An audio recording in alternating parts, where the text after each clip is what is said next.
Olá pessoal, boa noite, tudo bem? Oi pessoal, boa noite.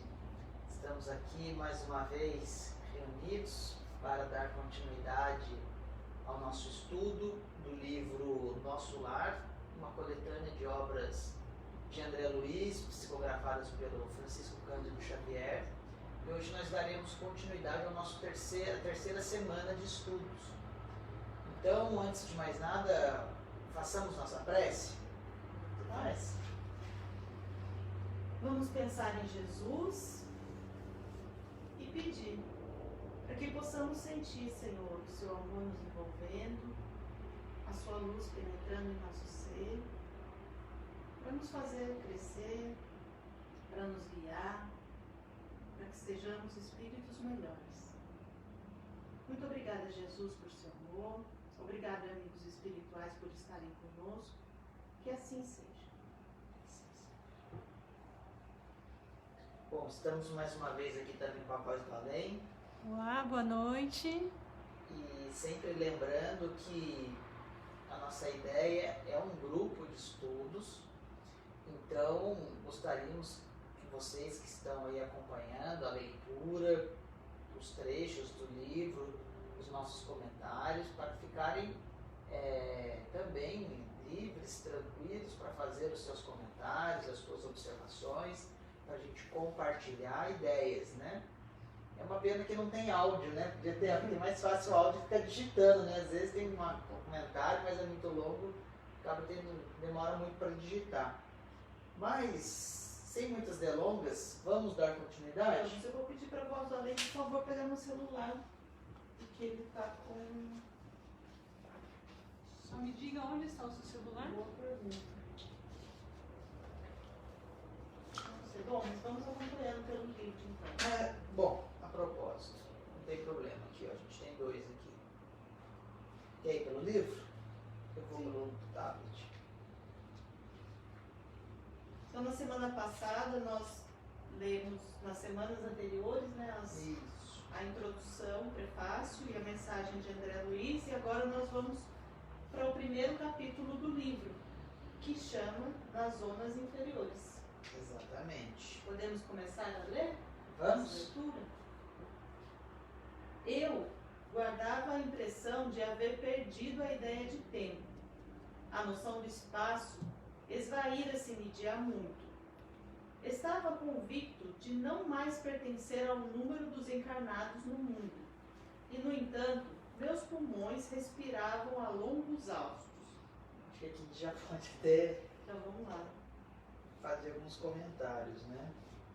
Acho que a primeira observação que a gente pode fazer aqui é o capítulo, né? Nas zonas inferiores. O André Luiz, quando ele desencarnou, ele não foi para uma colônia espiritual de imediato. Ele foi para uma região tida por nós espíritas como umbral, uma região inferior, uma região em que o espírito ainda, muito ligado à matéria, com vícios, não teve uma vivência muito boa, muito equilibrada, ele vai para essas regiões para passar por um processo de depuração, né? Então, a primeira coisa que a gente tem que ver aqui é que ele já não está numa colônia espiritual. Não está no céu também. No céu também, que a gente já sabe que o céu não existe. Nem o inferno. Então, aqui, a gente observando a narrativa dele, Kátia, e é assim, a gente já leu esse livro, mas sempre quando a gente lê de novo, a gente fala, nossa, eu não lembrava disso, eu não observei isso, né? E analisando a narrativa dele aqui, apesar de não existir o inferno, né? A gente fala assim, o Espiritismo não fala que não existe o inferno. Mas o que é o inferno? Isso que eu acho que é interessante a gente fazer essa distinção. Porque o inferno, segundo as religiões, de um modo geral, é um lugar de sofrimento, só que é um lugar eterno. A pessoa, o espírito, não tem como se redimir, né? Ele não tem como se arrepender, ele não tem como ser salvo, entre aspas. Então o inferno seria um lugar eterno de sofrimento.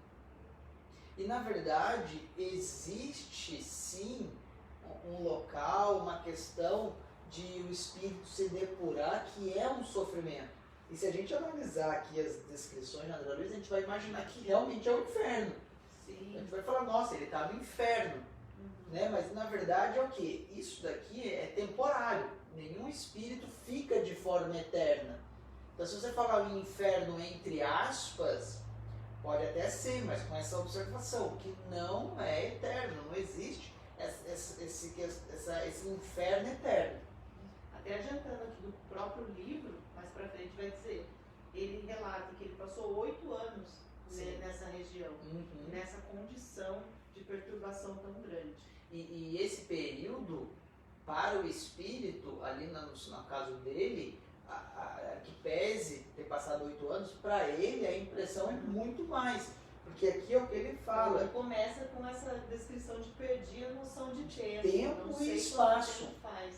Então o espírito ele fica realmente desorientado. Ele não tem noção de espaço nem de tempo. Imagine ficar num local, uma sala branca, sem janela, sem nada. Você fica 1 dia, 2 dias, 3 dias, você até consegue contar. Depois de uma semana, 10 dias, você começa a perder essa orientação. Você já não sabe se é dia, se é noite, que dia que não é. E perde essa orientação. E para o espírito é um sofrimento muito grande, né? Então eu acho que a primeira observação aqui é essa descrição dele de perder a noção de tempo e espaço. E já na segunda frase dele, estava convicto de não mais pertencer ao número dos encarnados. Então ele tinha a noção de que ele já estava morto. No entanto, meus pulmões respiravam a longos haustos. E é muito comum, dentro da doutrina espírita, nas atividades mediúnicas, os espíritos que se comunicam dizerem que eles estão vivos. Fica essa confusão. Como eu morri, se eu estou respirando, se eu estou sentindo dor, se eu sinto fome, se eu passo frio. Como se eu morri? E é uma questão muito, muito recorrente. E graças à doutrina espírita, nós temos a noção, né, o conhecimento, essa informação de que o que morre é o corpo e não o espírito. O espírito continua vivo. Então, a partir dessa informação, que não é só para ficar dentro da doutrina espírita, mas é para a gente aplicar no nosso dia a dia. Então, quando nós nos dermos conta de que morremos, que desencarnamos, a gente já sabe que não precisa ficar nesse estado de perturbação. A gente já sabe que tem que procurar ajuda de como proceder. E aqui também, já puxa uma questão também, ele falando que sentia os pulmões. E aqui a gente já decorre um monte de assuntos para conversar. Que se a gente for debruçar sobre tudo o que está relacionado a esse simples comentário, a gente fica muitas semanas aqui. Por exemplo, primeira conclusão, que o corpo perispiritual, ou seja, o corpo que sobrevive ao corpo material, ele possui todos os órgãos que o corpo material possuía. Então, o perispírito que a gente fala, ele possui todos os órgãos. Ele possui o cérebro, ele possui o sistema circulatório, o sistema nervoso, linfático, o digestivo, de modo que o espírito sente fome, a gente vai ver ele narrando isso. O pulmão, ele sente falta de ar. Então, todos os órgãos o perispírito também possui. Não só o corpo físico, e digo mais. Eu sempre gosto de falar desse assunto. Você que está aí assistindo, muitos são nossos amigos já deve ter ouvido a gente falando sobre isso, a respeito do desenvolvimento ontogênico. O que é o desenvolvimento ontogênico? É que quando o espírito vai encarnar, ele vai vir para nascer, é o corpo perispiritual dele, o corpo lá do plano espiritual, que vai moldar o corpinho do bebê. Porque lá tem todos esses órgãos, tudo isso. E quando o bebê nasce com alguma debilidade de nascença, é o próprio corpo perispiritual que já está, vamos dizer assim, codificado para nascer assim. É o perispírito que comanda essa formação do corpo. E aqui eu trouxe até um trechinho de um livro que fala bem dessa questão do desenvolvimento ontogênico, do perispírito. É um livro que, nesse trecho, ele está demonstrando, comprovando a existência do perispírito. E daí ele fala assim, na hora do nascimento, sob a ação dos centros de força, as células tronco embrionárias que se encontram nos embriões desenvolvem-se e especializam-se, formando os tecidos e compondo os diferentes órgãos desses sistemas, de peculiares características e específicas funções. Só a existência do perispírito pode explicar a perfeição desse processo. E André Luiz também, no livro... Mostra pro pessoal. Vou mostrar. Peraí que eu já vou mostrar. Deixa eu só ler mais esse trechinho aqui, que o André Luiz, no livro Evolução em Dois Mundos, ele também traz algo parecido. Ele fala assim, ó, ele falando da mente. A mente é o espírito. A mente influenciando o citoplasma, que é, no fundo, o elemento intersticial de vinculação das forças física, psíquica e somáticas, obriga as células ao trabalho de que necessita para expressar-se. Trabalho este que, à custa de repetições quase infinitas, se torna perfeitamente automático para as unidades celulares que se renovam de maneira incessante na execução das tarefas que a vida lhes assinala. Então, quem já teve a oportunidade de ler ou tentar ler o livro Evolução em Dois Mundos, sabe que é uma obra extremamente complexa, com informações muito técnicas, né? Mas aqui traz essa noção da mente trabalhando, influenciando o próprio corpo físico. Então, aqui ele tinha o pulmão e ele sentia o pulmão debilitado, ele desencarnou em razão de uma doença, de um câncer, né, no estômago, ele sentia toda a dor, todas as feridas, tudo isso. Você mostrou o livro? Vou mostrar. Pode dar lendar para o pessoal ver?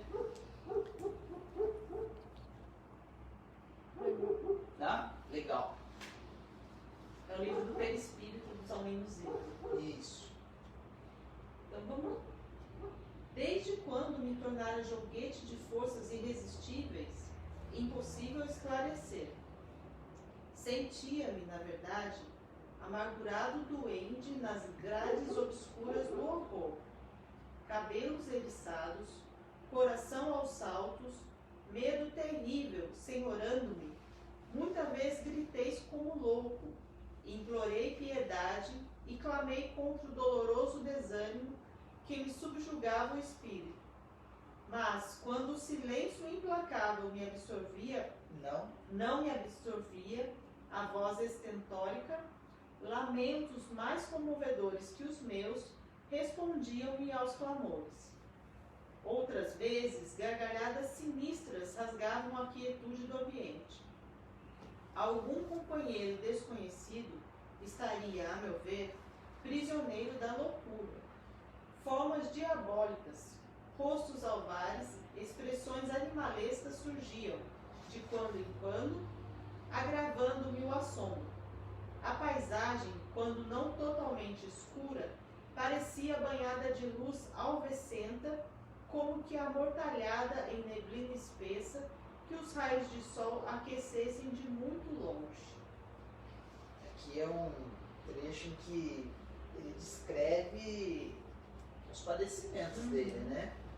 E, só voltando aqui, Kátia, numa questão interessante dos órgãos que a gente estava falando, só para deixar o pessoal curioso, né? A gente gosta de fazer isso, a gente não vai discorrer sobre isso não.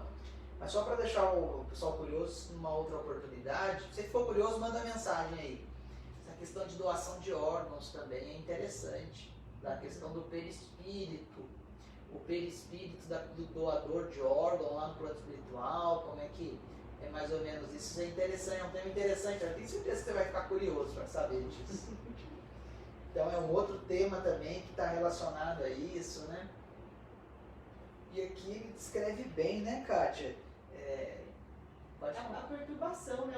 A angústia, o o dia a dia de pânico que ele vivia, de horror, né? E ele falando, né, que era um silêncio, que ele gritava, ninguém ouvia, e de vez em quando vinham gargalhadas tenebrosas, sinistras, que era uma escuridão tremenda, ou uma penumbra assim, nunca uma luz, né, uma claridade. Essa questão também que me chamou a atenção de que o silêncio não me absorvia a voz estentórias, lamentos mais comovedores que os meus, ou seja, ele estava num local com outros espíritos vivendo esse mesmo sofrimento, essa mesma angústia, esse mesmo desespero, né? Posso falar um trechinho do... Pode. Bom, a gente tem também no livro Memórias de Suicida, para quem não leu, leia, é um livro bem interessante. E também, Camilo Castelo Branco, que é o personagem principal, ele também passa numa região umbralina. Então até tem uma definição legal que a gente pode até ler depois de umbral. E ele também descreve como foi a chegada dele, a recepção nessa zona umbralina, da mesma forma que o André Luiz, dizendo das pessoas que estavam lá, das formas animalescas, das formas monstruosas. E ele tem um relato interessante, também comparando ao umbral. Aqui André Luiz ainda fala que de longe ele via o sol, né, que era uma coisa que esquentava bem de longe. E nessa região que eles chamam de Vale dos Suicidas, que também é uma região de umbral, uma região umbralina, ele traz uma descrição que dá para a gente ter uma ideia bem mais profunda de umbral. Não havia então ali, como não haverá jamais, nem paz, nem consolo, nem esperança. Tudo em seu âmbito, marcado pela desgraça, era miséria, assombro, desespero e horror. Dir-se-ia a caverna tétrica do incompreensível, indescritível a rigor, até mesmo por um espírito que sofresse a penalidade de habitá-la. É difícil até dele descrever. E ele faz uma comparação que eu achei bem interessante. O Vale dos Leprosos, que conta lá da época de Jesus, né, lugar repulsivo da antiga Jerusalém, de tantas emocionantes tradições, e que no óbvio terráqueo evoca o último grau da abjeção e do sofrimento humano, seria consolador estágio de repouso comparado ao local que tento descrever. Então, a gente imagina, naquela época de Jesus, sem recurso nenhum, as pessoas com lepra, hanseníase, como sem tratamento, com mau cheiro, como era ruim aquela região, e ele dizendo que lá seria melhor do que o lugar onde ele estava. Pelo menos ali existia solidariedade entre os regenerados. Os de sexo diferente chegavam mesmo a se amar. Adotavam-se em boas amizades, irmandando-se no seio da dor para suavizá-la. Criavam a sua sociedade, divertiam-se, prestavam-se favores, dormiam e sonhavam que eram felizes. Todavia, no presídio que vos desejo dar as contas, nada disso era possível, porque as lágrimas que se choravam ali eram ardentes demais para se permitirem outras atenções que não fossem as derivadas da sua própria intensidade. No Vale dos Leprosos havia a magnitude compensadora do sol para retemperar os corações. Então vejam que diferença. Então não existe um lugar específico e uma região de umbral. Para cada um de nós, voltando na nossa questão da individualidade, passa por aquilo que... Cada um segundo suas obras, né? Que fez. Tem uma... consequências. Sim, nós temos a nossa companheira, aqui a Rosana Franco, mandou uma pergunta pra gente. A diferença de umbral e Vale dos Suicidas? Interessante, porque eu já tinha começado a ler ou não? Já. Então, na verdade, Rosana, são lugares assim, todas regiões de depuração espiritual. A questão é que, no caso dos suicidas, existe uma perturbação maior, né? Então, o vínculo deles ali entre eles é de uma perturbação maior. Por exemplo, uma situação bem hipotética. No hospital, a gente tem a enfermaria, a gente tem o quarto, a gente tem a UTI, que é um lugar de pacientes mais graves. É a mesma coisa nessas regiões, né? Ali tem umbrais mais, vamos dizer assim, enfermaria, umbrais quarto, umbrais UTI, CTI. Então, existem lugares mais tensos, de mais perturbação, e outros não tanto. Vai depender da forma como o espírito desencarnou, com o comprometimento dele que ele teve durante a encarnação. Como ele viveu durante a encarnação, isso que vai resultar no lugar que ele vai, para onde ele vai quando desencarna. E é muito questão mental, né? É bem isso. Até alguns pessoas falam, o umbral é mental. É verdade, é uma forma de esgotamento material mental, né? Mas as pessoas se reúnem ali. E aqui ele fala, e ali também fala, no Hábito Suicida, dessas formas monstruosas, né? E alguns espíritos, eles se transformam mesmo de modo a ter chifrinho, ter rabinho, para criar a imagem que nós temos do demônio, do diabo. Mas na verdade todas essas formas monstruosas são espíritos, são seres humanos. Só que pela característica, pelo atributo da plasticidade, olha só que interessante, o perispírito ele tem um dos atributos da plasticidade, ele consegue se deformar. Então, pelo esse atributo, eles criam essas formas animalescas. Eles ficam tão densificados na ideia de fazer mal, de ser mal, que eles acabam se transformando nessas imagens animalescas para atormentar, para assustar as outras pessoas.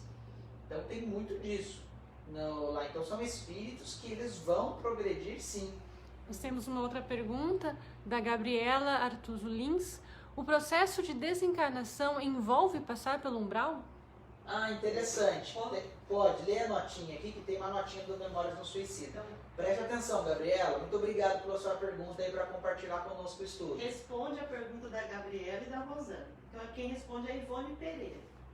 Diz o seguinte: após a morte, antes que o espírito se oriente, gravitando para o verdadeiro lar espiritual que lhe cabe, ou seja, antes dele ir para sua colônia de regeneração, para escolher a próxima vinda, a próxima encarnação, será sempre necessário o estágio numa antecâmara, numa região cuja densidade e aflitivas configurações locais corresponderão aos estados vibratórios e mentais do recém-desencarnado. Isso eu acho interessante.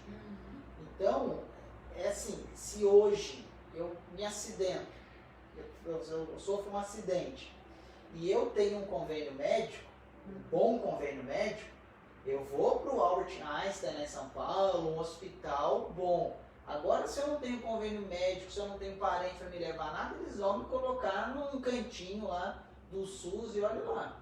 Agora, o que funciona no plano espiritual nesse momento do desencarne? É a forma que nós vivemos. Se nós tivermos uma vida escorreita, uma vida correta, uma vida certinha, a gente vai para o Albert Einstein, lá, nessa anticâmara de mais equilíbrio. Agora, se a gente não teve uma vida, é SUS mesmo. E olha, com colapso no sistema de saúde, hein? Na pandemia. Aí se deterá até que seja naturalmente desanimalizado. Isto é, que se desfaça dos fluidos e forças vitais de que são impregnados todos os corpos materiais. Então essa estadia, como ficou André Luiz 8 anos e como cada um tem a sua, depende também das energias, de quão carregado nós desencarnamos, de energias positivas ou de energias negativas. E é interessante porque no caso do suicida, ele está abreviando o retorno dele ao plano espiritual. Então ele tem um quantum de fluido vital. Sempre quando nós nascemos, nós enchemos o nosso tanque do corpo físico, que a gente chama que é o fluido vital. E à medida que nós vamos vivendo, esse fluido vital vai diminuindo, de modo que, uma vez que a pessoa aproveitou a encarnação e desencarna naturalmente, ele esgotou o fluido vital esse retorno ao plano espiritual é menos perturbado. O que acontece com o suicida? Ele tem um quantum de fluido vital e ele estanca a vida material. E daí esse quantum precisa ser esgotado, que é a forma de desanimalização que ela fala. Então por isso que ele passa por um sofrimento muito grande e até mesmo a forma de apego ao próprio corpo físico. Muitos suicidas narram, isso a gente pode encontrar na obra O Céu e o Inferno, que eles sentem os próprios vermes comendo a carne do corpo, tão vinculado que ele ainda está ao corpo físico. Ele tem um quantum de fluido muito grande e ele abreviou a vida. Vamos terminar aqui. Por aí se verá que a estada será temporária nesse umbral do além, conquanto geralmente penosa. Tais sejam o caráter, as ações praticadas, o gênero de vida, o gênero de morte que teve a entidade desencarnada. Tais serão o tempo e a penúria no local descrito. Existem aqueles que aí apenas demoram algumas horas. Outros levarão meses, anos consecutivos, voltando à reencarnação sem atingirem a espiritualidade. E só mais um trechinho. Tratando-se de suicidas, o caso assume proporções especiais, por dolorosas e complexas.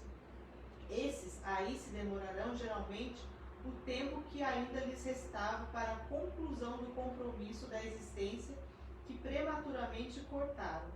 É o que o Flávio acabou de falar sobre a nossa quantidade de fluido, né, o nosso combustível para essa encarnação, e que a gente tem que gastar todo ele antes de retornar ao plano espiritual. Então, Gabriela, eu acho que, respondendo a sua pergunta, isso depende. Pode ser poucas horas, poucos minutos, ou pode perdurar anos. Tudo vai depender da nossa vivência. Então esse estado de perturbação logo após o desencarne, todos nós passamos, mas isso pode ser muito breve, com a assistência dos benfeitores ali ao nosso lado, nos auxiliando, nos protegendo, e logo a gente já consegue ser recolhido para uma colônia espiritual e acordar de uma forma mais equilibrada e tranquila. E até mesmo na doutrina espírita, em outras literaturas, por exemplo, no Paulo Estevam, que conta a história da Lívia, no Paulo Estevam? É isso mesmo.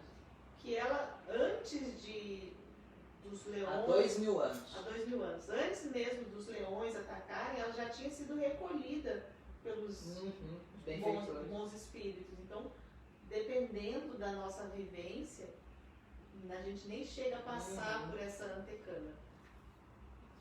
Alguma coisa? Não? Continuemos? E a estranha viagem prosseguia. Com que fim? Quem o poderia dizer? Apenas sabia que fugia sempre. O medo me impelia de roldão. Onde o lar, a esposa, os filhos, perdera toda a noção de rumo. O receio do ignoto e o pavor da treva absorviam-me todas as faculdades de raciocínio, logo que me desprendera dos últimos laços físicos em pleno sepulcro.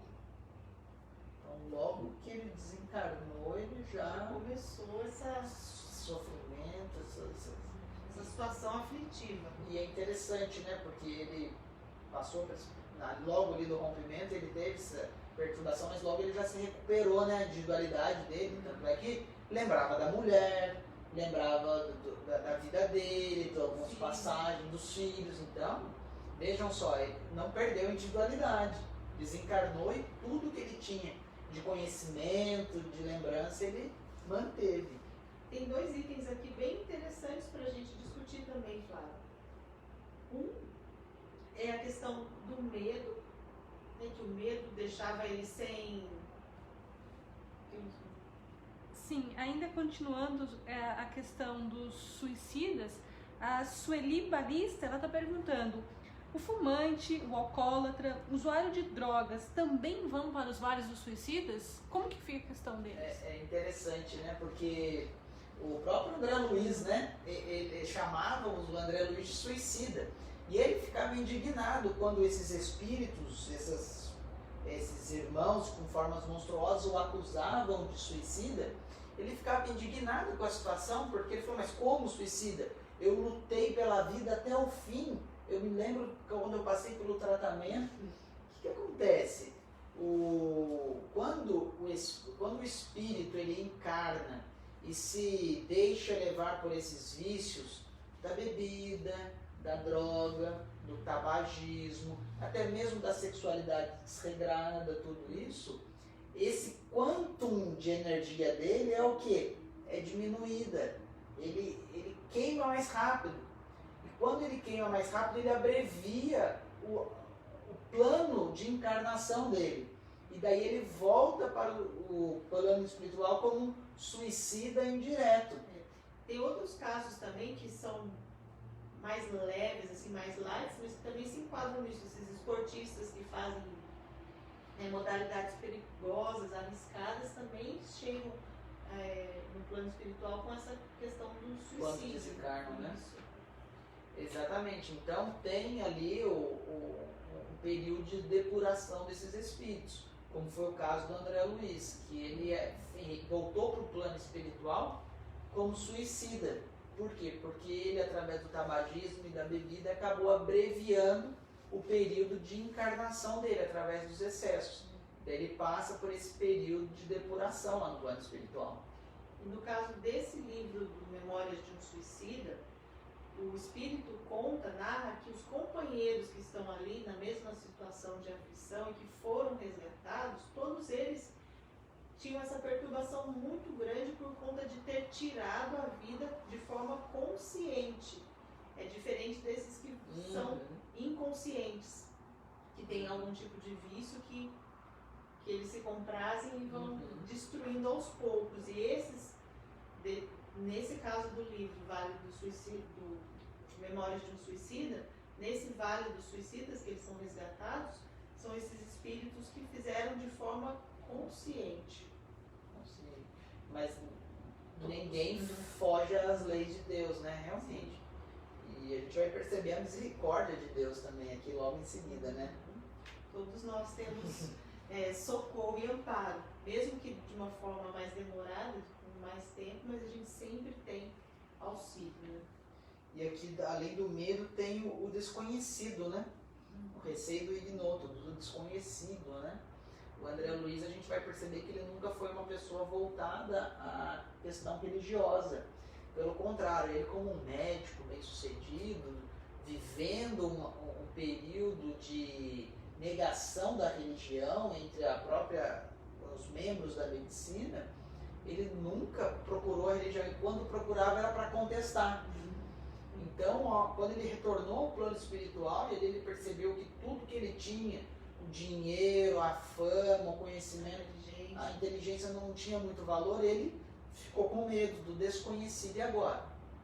Que tudo que eu construí durante a minha vida, e agora? Que valor tem? Que valor tem, não é? Cadê a segurança que isso me proporcionou na Terra? Porque hoje a gente tem a pessoa que tem dinheiro, ela tem uma falsa sensação de segurança, né? Porque se ela está impedida, ela contrata um segurança. Ela constrói um muro alto para casa, coloca grade, coloca tela, tem um bom plano médico. Mas e daí onde o dinheiro não pode comprar nada? Né? E outra questão aqui é estar sozinho. A viagem seguia, mas cadê minha esposa? Cadê meus filhos? Eu estava ali sozinho, eu tinha que fugir o tempo todo, estava com medo o tempo todo, mas ele estava só. Né? Ele se via sozinho no meio de espíritos, de pessoas desconhecidas. Deve ser uma situação muito aflitiva, né? Porque realmente, né? Você está num lugar que você não conhece ninguém, as pessoas não são simpáticas, né? Sim. Você não conhece nada, você está com medo e pelo contrário as pessoas ainda te causam mais. Deve ser realmente um momento bem complicado. E é engraçado que ele fala aqui, né? Eu não sabia o que fazer, mas eu sabia que eu tinha que fugir. Então, essa perturbação do medo devia ser muito grande, deve ser horrível. Né? E fugir pra onde, né? Se era um lugar desconhecido, né? Sair correndo sem ser muito ruim. Atormentava minha consciência. Preferiria a ausência total da razão ou não ser? Que é interessante também, porque é tanta perturbação, é tanta coisa ruim, tanto horror, é tanto medo, tanto pânico, que é preferível não pensar, não ter razão. Perder individualidade, né? Mas é impossível, a gente não consegue fazer isso de forma voluntária. Né? Consciente a gente não consegue. Ele fala, preferiria o não ser, né? Ou não existir. É o que todo materialista pensa, né? Então, o materialista pensa que só existe essa vida e depois não existe mais nada. Então tem que aproveitar ao máximo. Então aqui ele preferiria isso, mas não é o que acontece. Não podemos. De início, as lágrimas lavavam-me incessantemente o rosto e apenas em minutos raros felicitava-me a bênção do sono. Interrompia-se, porém, bruscamente a sensação de alívio. Seres monstruosos acordavam-me, irônicos. Era imprescindível fugir deles. Então, voltando a essa questão do pavor, do horror que ele devia sentir, né? Que único. Essa questão do choro, né? Desse desespero, né? E o conforto que tinha por poder dormir, prestar atenção. Então o espírito também dorme. No plano espiritual mesmo, nas zonas umbralinas, ele conseguia dormir. Então o espírito também dorme, interessante. E o sono para ele era um momento de felicidade, de alívio, né? Então o espírito sente dor, respira, sente fome, dorme. Quantas lições a gente já tirou de um pequeno trecho? De uma página. Encarnados, quando a gente dorme, nós vamos pro plano espiritual. Quem está desencarnado vai para onde quando dorme? Quando dorme, tem no livro. Tem uma passagem, quem está perguntando? Você mesmo? Tem uma passagem no livro que ela é muito boa, do André Luiz, que no momento do sono na colônia Nosso Lar, o corpo astral dele em desdobramento vai visitar a mãe dele num plano mais elevado.